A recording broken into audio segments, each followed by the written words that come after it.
Dans le sillage de Simbad le marin, héros légendaire des contes des Mille et une nuits, les navigateurs arabes sillonnent en maître l'océan Indien durant tout le Moyen-Âge. Suivant l'alternance des vents de mousson, leurs boutres atteignent les rivages de l'Indonésie et notamment les Moluques, les célèbres îles aux épices. Les cales chargées de girofle, de muscade, de poivre, de gingembre et de cardamome, ils regagnent ensuite la péninsule arabique, où les marchands vénitiens les attendent pour acheter leur cargaison à prix d'or. Au début du XVIe siècle, Vasco de Gama, aidé par un navigateur arabe, ouvre l'océan Indien aux caravelles portugaises. Mais ce sont finalement les Hollandais, un siècle plus tard, qui prennent le contrôle de la route des épices. Pour naviguer au cœur de l'Indonésie, 17 500 îles, le plus grand archipel du monde, les hommes ont imaginé au fil des siècles des bateaux robustes comme le Pinisi, goélette originaire des Sulawesi. Conçu à l'origine pour assurer le transport des marchandises, l'Ombak Putih, la vague blanche, est aujourd'hui un bateau de croisière. À son bord, en compagnie de quelques passagers, nous prenons la direction de Flores pour un voyage à la découverte des petites îles de la Sonde.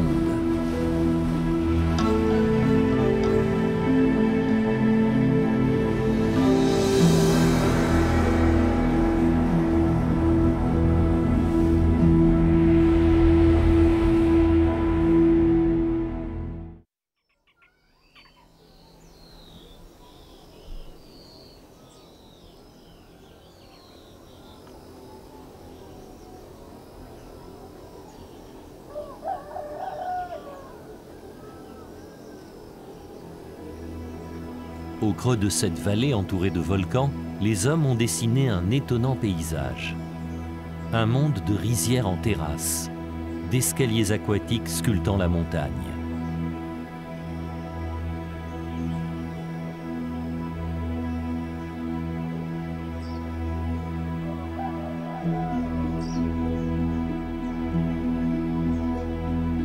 À l'image de l'Indonésie, Flores est un pays de riz. En plus des techniques d'irrigation sophistiquées qui permettent jusqu'à 4 récoltes par an, le pays Manggarai, situé à l'ouest de Flores, est le domaine des Lingko, des rizières aménagées en forme de toile d'araignée.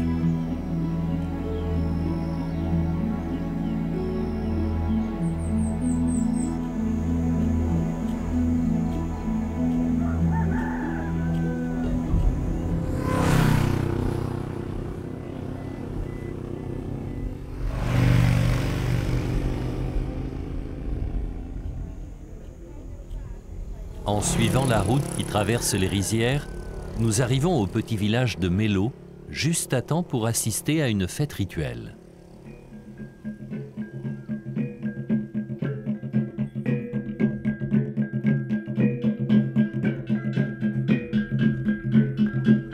Les Manggarai sont très attachés au culte des anciens. Épreuve de force et de courage opposant les hommes de deux villages, le Chachi est avant tout une façon d'honorer les ancêtres, comme nous l'explique le Kepala Desa, le chef de village. La danse traditionnelle du Chachi, que l'on pratique dans la province de Manggarai, n'est pas une danse de guerre. Il n'y a ni vainqueur ni vaincu. Au contraire, cette danse est faite pour symboliser nos remerciements et notre respect à nos ancêtres. Elle peut durer pendant 3 jours.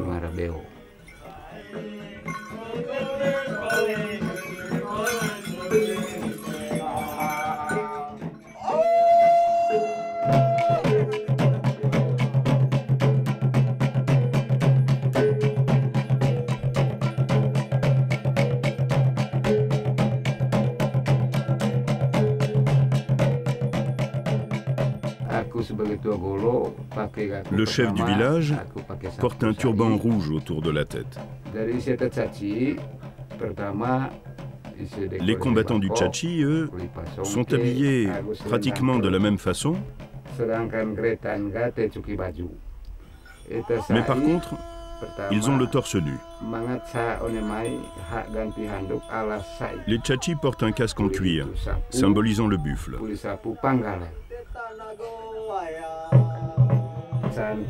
Et il porte une tige en bambou en guise de queue.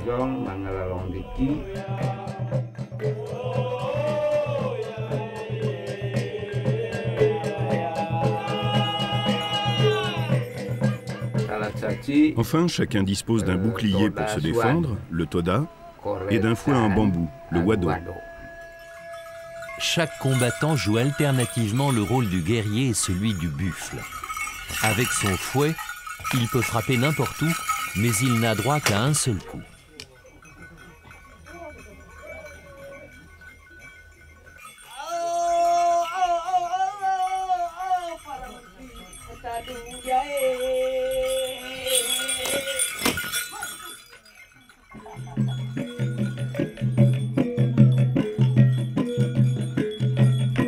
La fête se poursuit au rythme lancinant des percussions du gamelan et de la danse des bambous.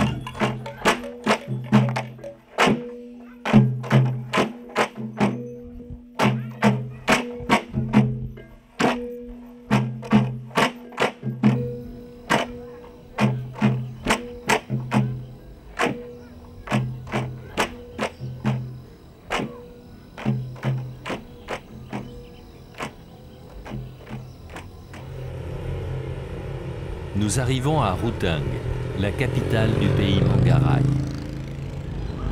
Bien que sous influence des royaumes indianisés depuis le 5e siècle, les petites îles de la Sonde, contrairement à Sumatra, Java et Bali, sont peu touchées par l'hindouisme et le bouddhisme. A l'inverse, l'expansion commerciale arabe du 15e siècle impose l'islam dans tout l'archipel, à l'exception de quelques îles comme les Moluques, où elle se heurte à l'arrivée des Portugais. C'est ainsi que dans l'île de Flores, ils établissent un comptoir, construisent un fort et des prêtres dominicains évangélisent la population. En 1599, on recense 100 000 catholiques dans l'île.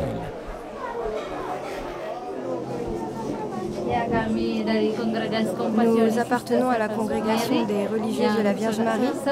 C'est le même ordre que celui de la Sainte Marie en deuil, de l'ambassade. Concernant la vie religieuse à Manggarai, il règne une certaine harmonie et la foi est très élevée.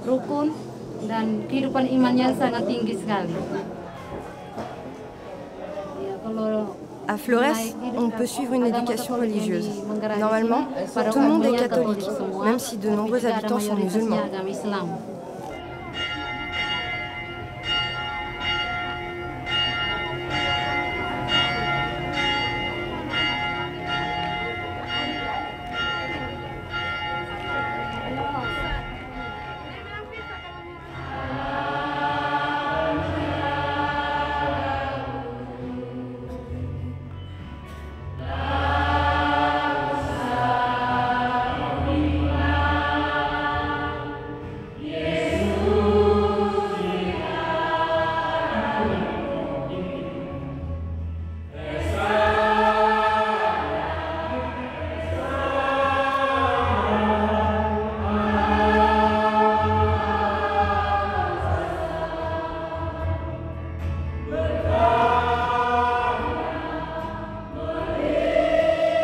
À Flores, 85% de la population est baptisée, ce qui ne l'empêche pas de respecter certaines croyances animistes, à commencer par le culte des anciens.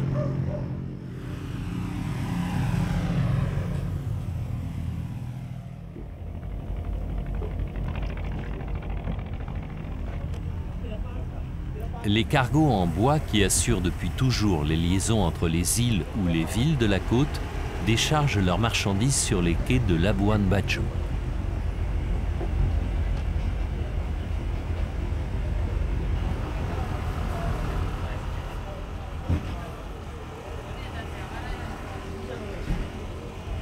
Depuis quelque temps, ils sont rejoints par les bateaux touristiques et notamment ceux qui proposent des plongées sur les fonds coralliens de la baie.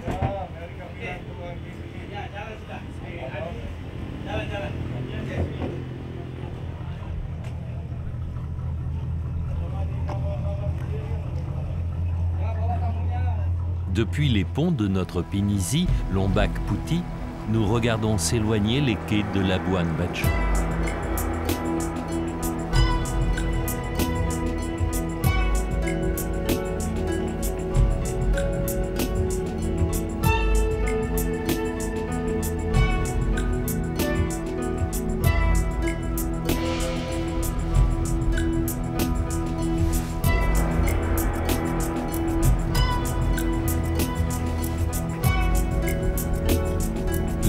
capitaine a mis le cap à l'ouest en direction de la petite île de Rinca.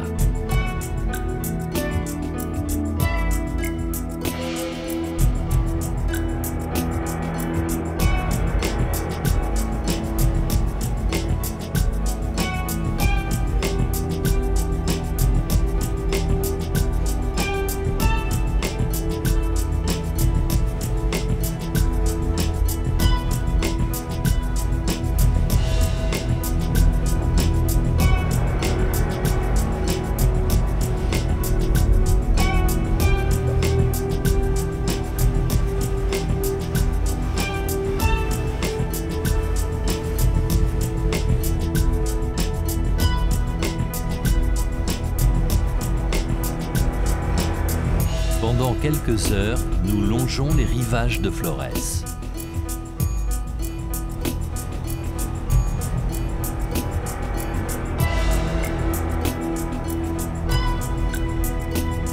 En fin d'après-midi, le capitaine décide de jeter l'ancre.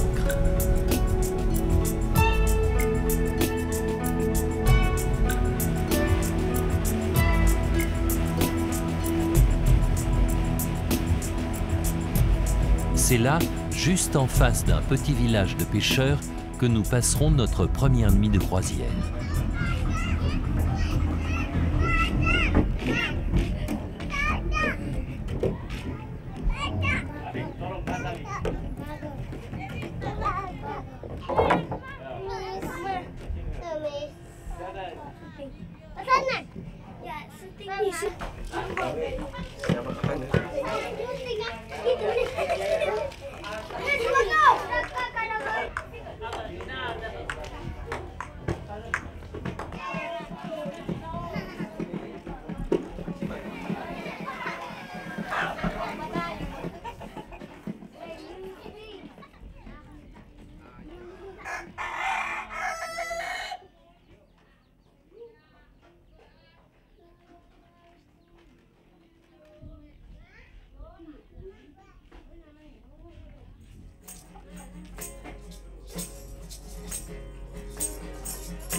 Au matin, nous reprenons notre navigation en direction de Rinca.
L'île de Rinca fait partie du parc national de Komodo, créé en 1980.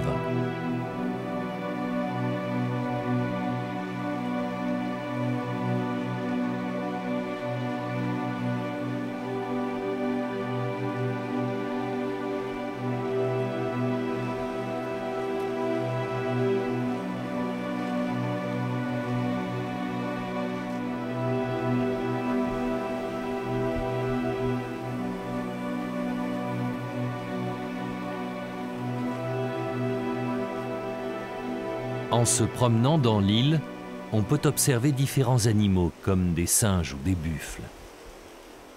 Mais en accueillant beaucoup moins de visiteurs que sa voisine, l'île de Komodo, Rinca offre la possibilité d'apercevoir dans leur milieu naturel les célèbres dragons de Komodo. Le dragon de Komodo serait apparu en Indonésie il y a environ 4 millions d'années. Il occupait à l'origine un large territoire continental. Mais lorsque le niveau des mers est monté il y a environ 5 à 6 000 ans, donnant naissance aux petites îles de la Sonde, il s'est retrouvé isolé sur ces îles où nous le découvrons aujourd'hui.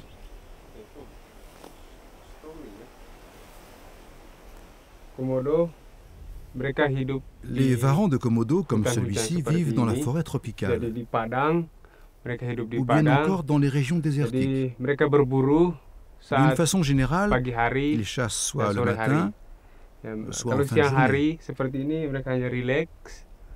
Durant la journée, ils se reposent, ils dorment, ils sont totalement inactifs. En vérité, ils n'aiment pas la chaleur et ne restent jamais exposés en plein soleil.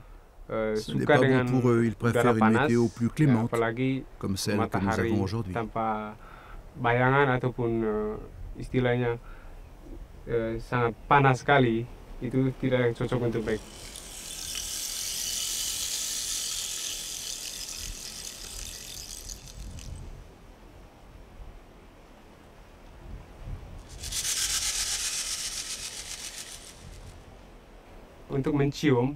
Ils possèdent un odorat très développé qui leur permet de sentir une proie à 5 km.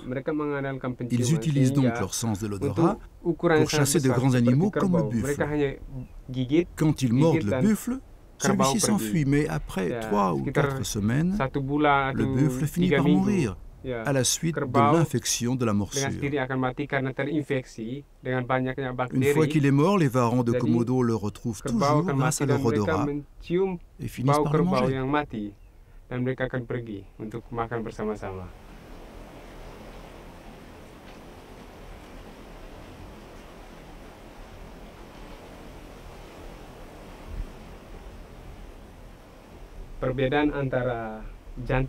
La différence entre les mâles et les femelles, c'est avant tout une question de taille. Les mâles sont beaucoup plus grands et comparé aux femelles, leur tête est bien plus grosse. La taille des mâles peut facilement dépasser 3 mètres, 3 mètres 20. Les femelles, elles, sont beaucoup plus petites. Leur longueur dépasse rarement les 2 mètres.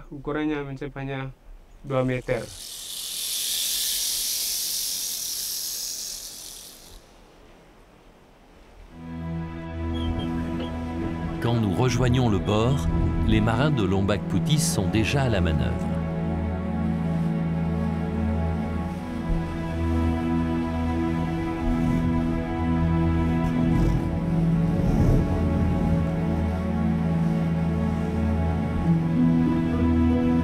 Les voiles gonflées par le vent, nous mettons le cap sur l'île de Komodo.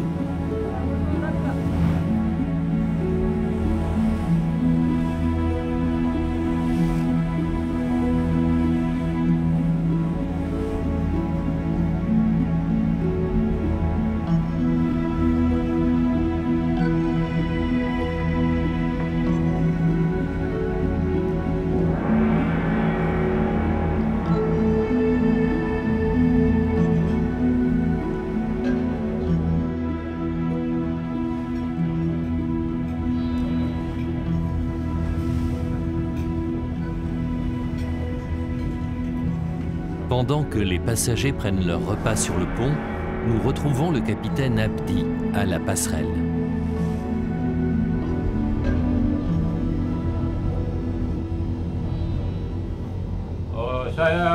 En 1974, après avoir passé mon bac, je suis allé m'installer à Jakarta.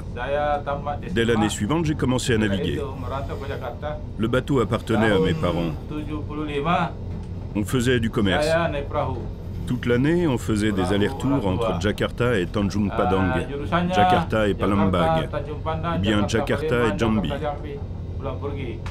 Mais à cette époque-là, on naviguait uniquement à la voile. Il n'y avait pas de moteur sur le bateau.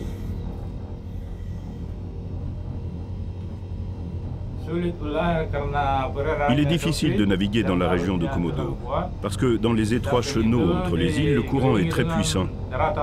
C'est un endroit où il est toujours difficile de naviguer. Je préfère la mer de Flores, la mer de Java ou bien la mer de Berala. On est en pleine mer, c'est plus facile. Et puis j'aime aussi beaucoup naviguer dans le détroit de Makassar.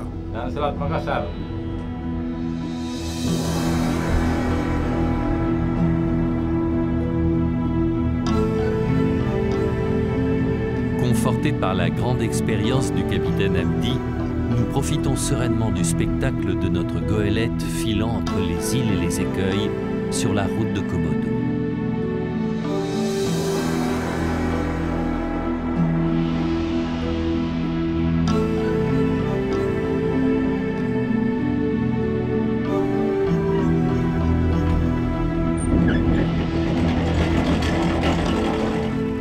En compagnie des autres passagers, nous embarquons à bord de la navette en direction de Kampung Komodo, le principal village de l'île.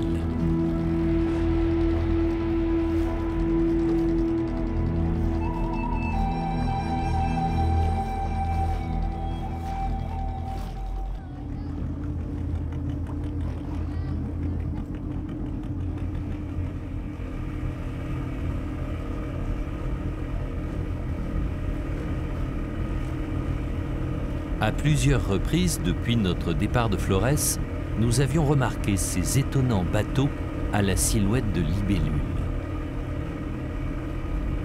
L'escale de Kampung Komodo va peut-être nous donner l'occasion d'en savoir un peu plus.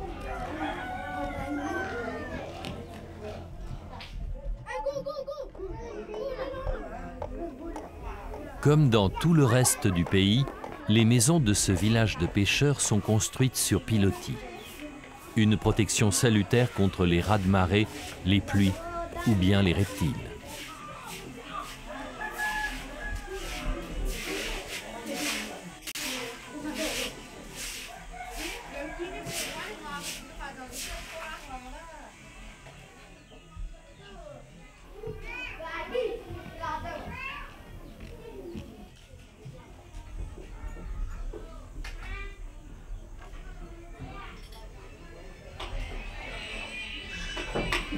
Le nombre toujours croissant de touristes qui viennent observer les dragons de Komodo a révélé chez certains pêcheurs un véritable talent de sculpteur.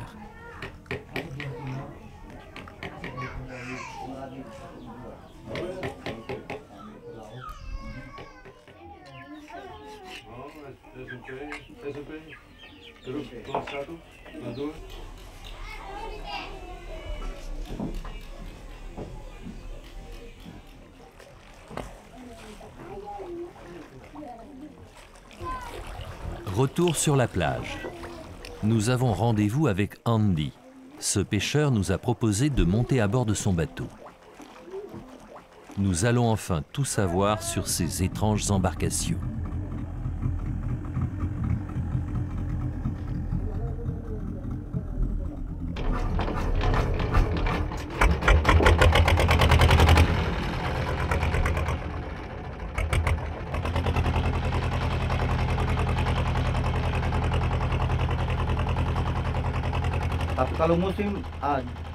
Durant la saison qui va d'avril à mai, et même jusqu'à juin, on va pêcher tous les jours.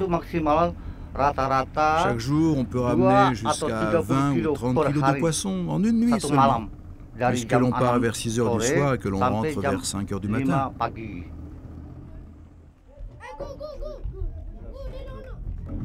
En ce moment, on ne part que tous les 3 ou 4 jours. Le carburant est cher, vous savez. On n'a pas les moyens d'aller pêcher chaque jour. Les filets sont accrochés tout autour du bateau, sur ces ailes de bois suspendues de chaque côté de la coque. Pour les manœuvres, les marins se déplacent sur ces fils de bois, tels des funambules au-dessus de l'eau.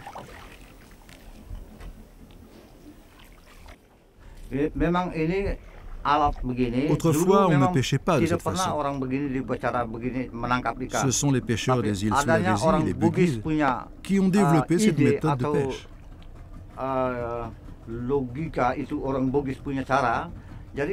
Après, tout le monde les a copiés. Les Sorong de Papua, ceux de Kupang de Nusa Tenggara, tous utilisent aujourd'hui cette technique. Avec un bateau comme celui-là, il est beaucoup plus facile de remonter les filets. Avant, cela demandait beaucoup d'efforts. Grâce au buggy, la pêche est devenue beaucoup plus facile.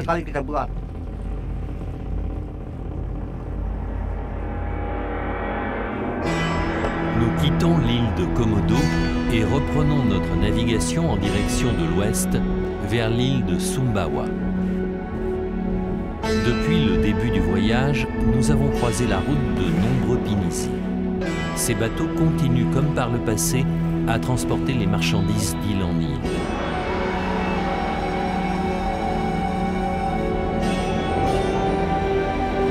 Leur ligne est splendide et l'on comprend que Dick eut l'idée d'en faire des bateaux de plaisance.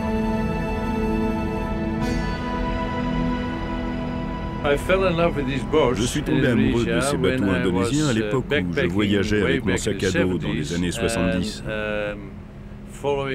Je baroudais entre Bali et Jakarta. Les Pinisis, le type de bateau sur lequel nous nous trouvons, sont utilisés depuis des lustres, peut-être depuis le XVIIe siècle, pour assurer le trafic entre les îles, pour transporter toutes sortes de marchandises d'un endroit à un autre, de la nourriture ou des meubles. Ces bateaux marient plusieurs techniques de construction. C'est un mélange entre les jonques chinoises et les galions européens du XVIIe siècle. Ils sont très pratiques.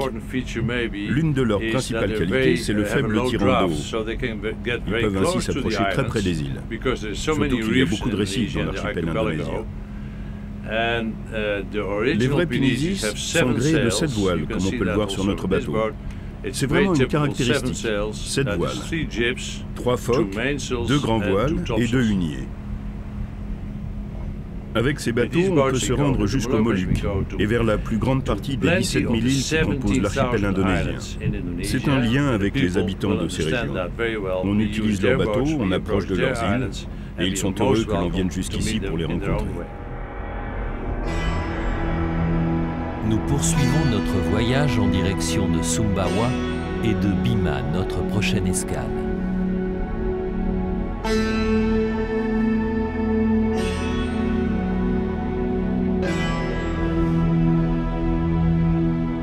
Le capitaine Abdi a navigué le long de ces rivages tant de fois qu'il en connaît le moindre recoin.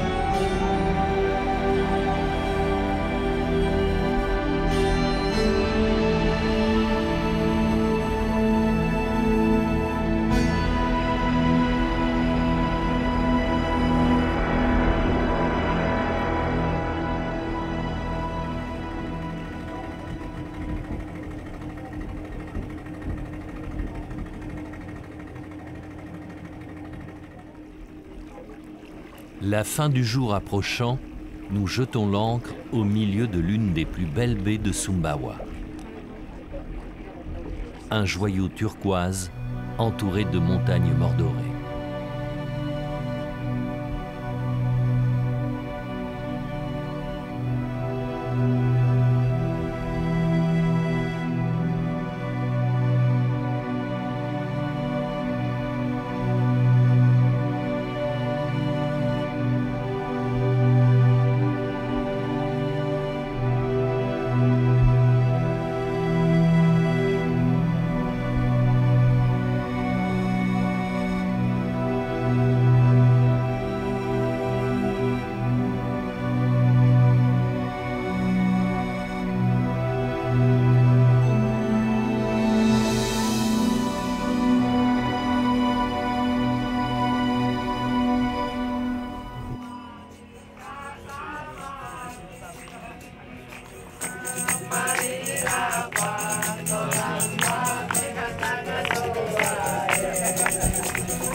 matin, nous approchons de Bima, le port le plus actif de Sumbawa.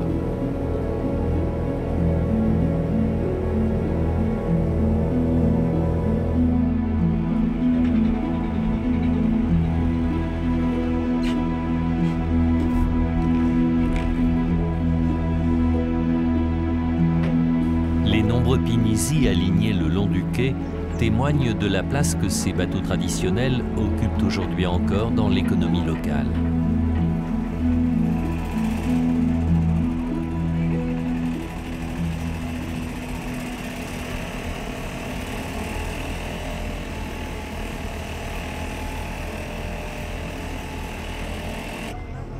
Après Flores, la catholique, nous arrivons donc à Sumbawa, la musulmane. Au début du XVIIe siècle, les sultans macassars du Sulawesi, qui contrôlent la route des épices, se convertissent à l'islam. Dominateurs sur l'ensemble des petites îles de la Sonde, ce sont eux qui imposent définitivement la nouvelle religion à Sumbawa.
Résidence des souverains de Bima jusqu'à l'indépendance indonésienne en 1949, ce palais est aujourd'hui un petit musée exposant quelques objets ayant appartenu aux anciens sultans.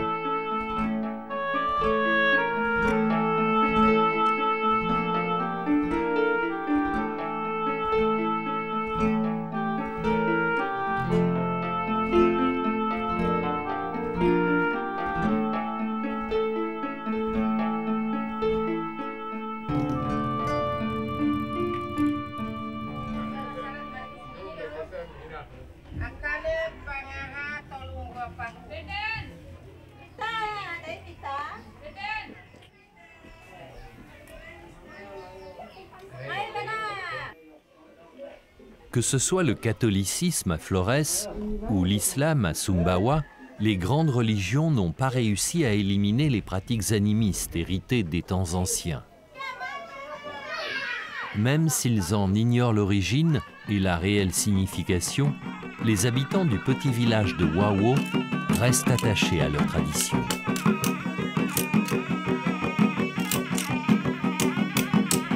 L'affrontement de deux hommes est toujours au centre de ces rituels tribaux, mais à Wawo, ils prennent une forme assez singulière.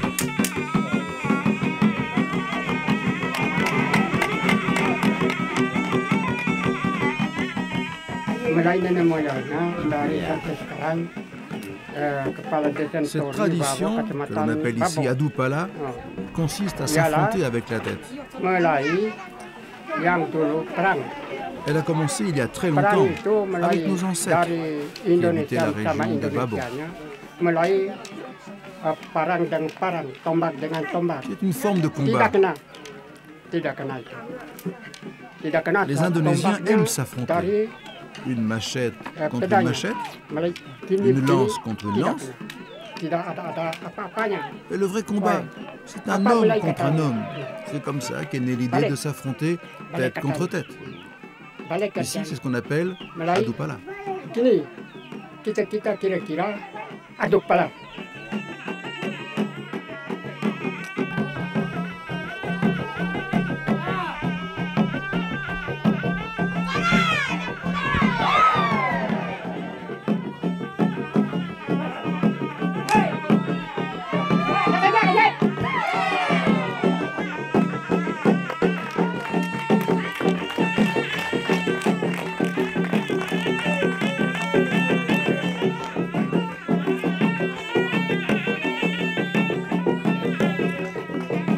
Tout le monde n'a pas le courage de s'affronter avec la tête. Quand on a voulu combattre les habitants du village d'à côté, ils sont partis en courant. Jusqu'à aujourd'hui, on est les seuls à pratiquer ce genre de combat.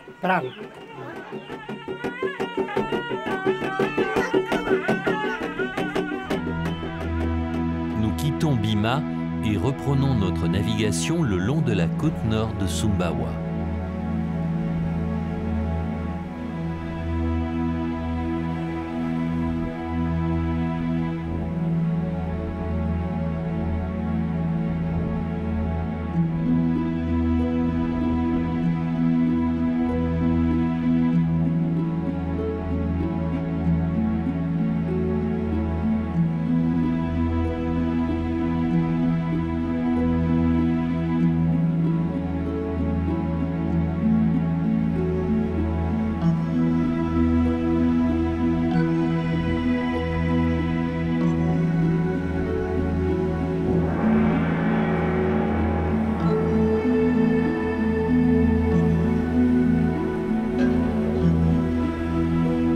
Nous approchons bientôt de l'île de Satonda, notre prochaine escale.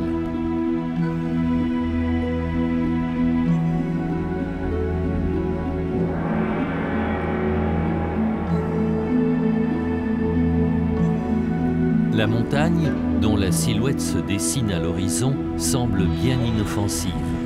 Il s'agit pourtant du Tambora, un volcan dont l'éruption historique de 1815 est considérée comme la plus puissante de l'histoire. Avec 500 volcans, l'Indonésie est la zone la plus volcanique du monde. Mais les démons qui habitent les profondeurs de la Terre semblent endormis et le commandant, une fois encore, a pu jeter l'ancre le long d'un rivage paradisiaque.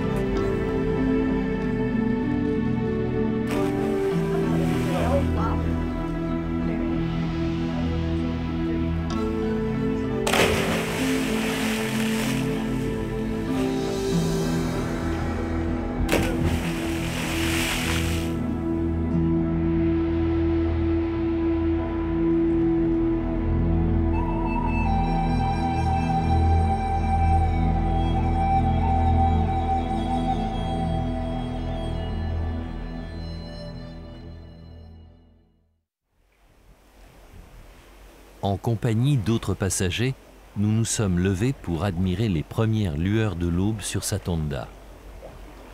Personne n'ose parler, de peur de rompre la magie de l'instant.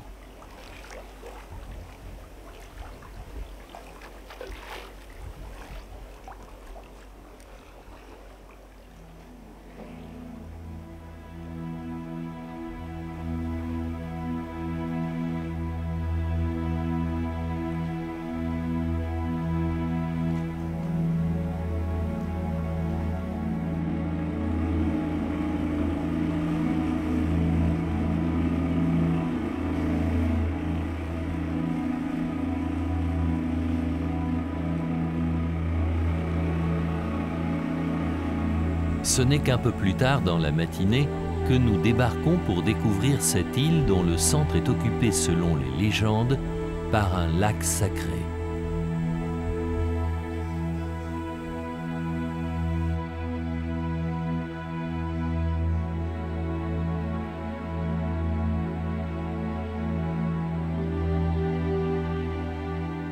Il y a très longtemps, peut-être même avant l'arrivée de l'islam en Indonésie, les habitants animistes ou hindouistes considéraient l'île de Satonda comme un lieu sacré.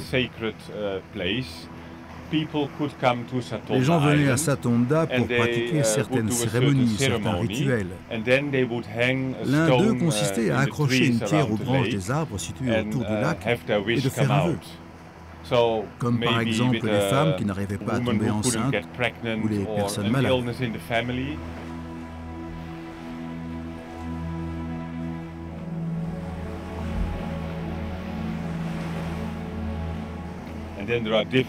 Il y a plein d'histoires à ce sujet.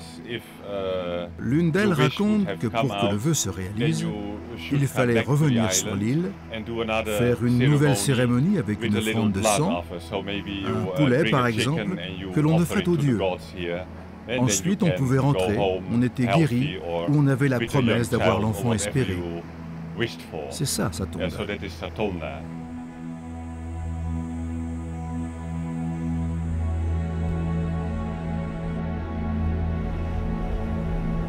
Nous quittons Satonda et mettons le cap vers Lombok, dernière île que nous aborderons au cours de ce voyage dans les petites îles de la Sonde.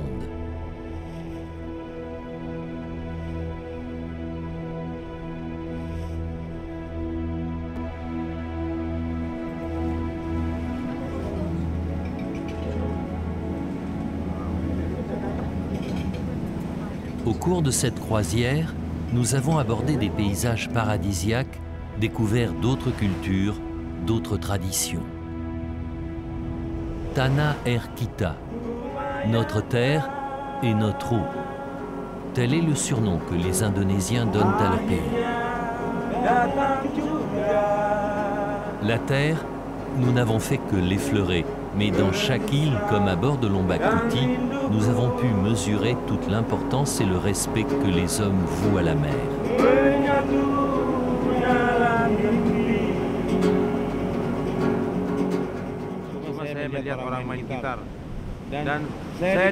Je suis très heureux de travailler sur un bateau. Les gens m'aiment bien. J'ai la réputation d'être sympa. Je joue de la guitare. Et je ne me mets jamais en colère.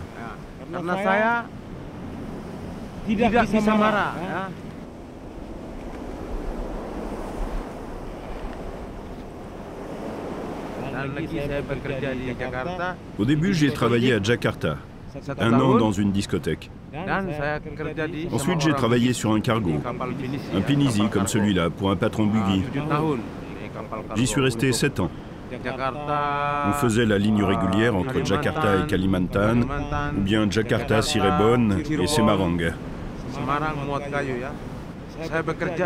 Mais je revenais au port et je me comportais comme un voyou. C'est là que j'ai rencontré le capitaine Abdi. Et depuis, je travaille avec lui. Ça fait 10 ans.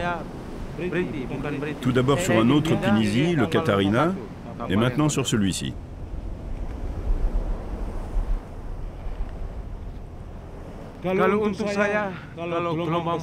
J'ai pas peur des grosses vagues. Elles peuvent atteindre parfois 6 ou 7 mètres, même jusqu'à 9 mètres. Mais j'ai pas peur, je suis habitué. Moi, je suis comme un dauphin. Oui, un vrai dauphin. Même si une vague de 10 mètres m'emporte, je peux nager jusqu'à la côte. Je suis comme mes ancêtres, qui ont toujours vécu sur la mer. Même quand un bateau coulait, ils pouvaient survivre pendant 1 semaine. Ils étaient comme ça, mes ancêtres.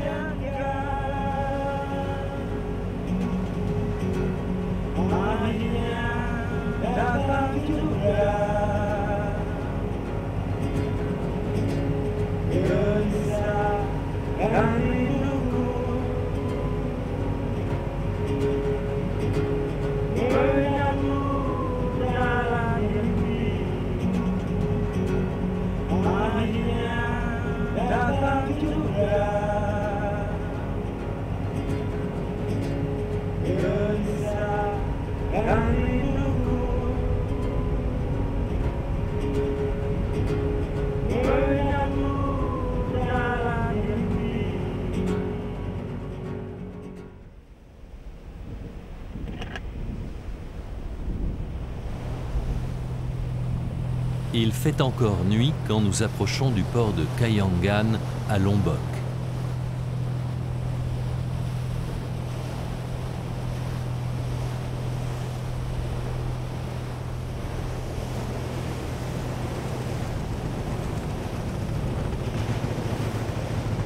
Les praos à balancier et les bateaux de pêche buggies croisent les ferries en partance pour Sumbawa.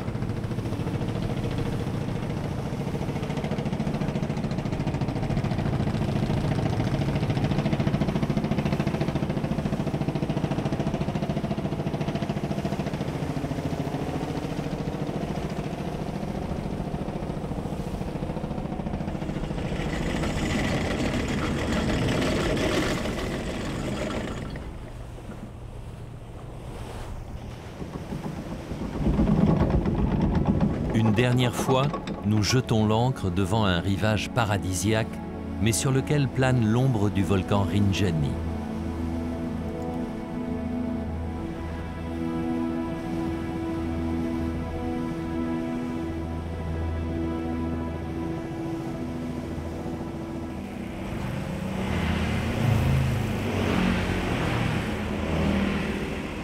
Quittant le bord de mer, nous prenons la direction de l'intérieur de l'île.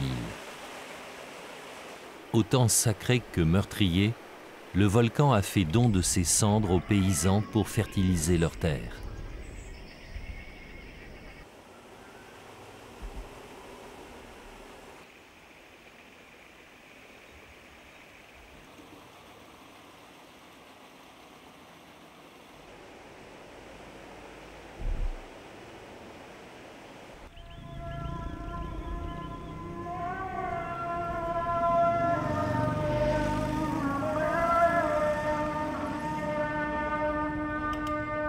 Au cours de cette journée où nous parcourons de nombreux villages, nous y découvrons, comme lors de chacune de nos escales précédentes, une population jeune, vivante et attachée à ses traditions.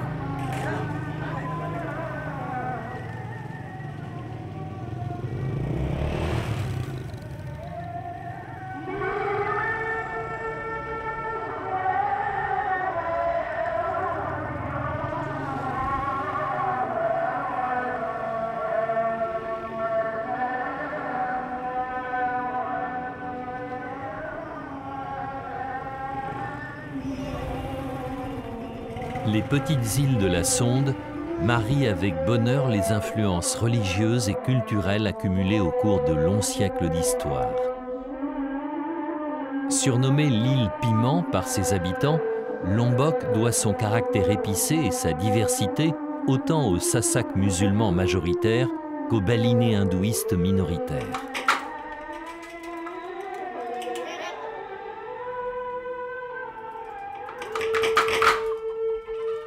Ce métissage ethnique et culturel ne se lit pas seulement sur le visage des femmes qui pratiquent la poterie ou le tissage. Il se retrouve également dans certaines traditions.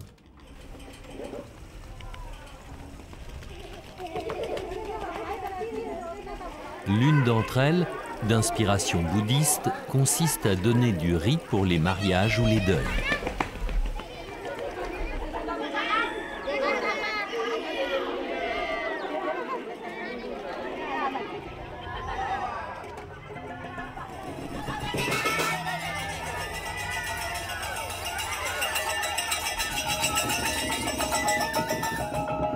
Situées sur les routes maritimes conduisant aux îles aux épices, les petites îles de la Sonde ont souvent changé de maître.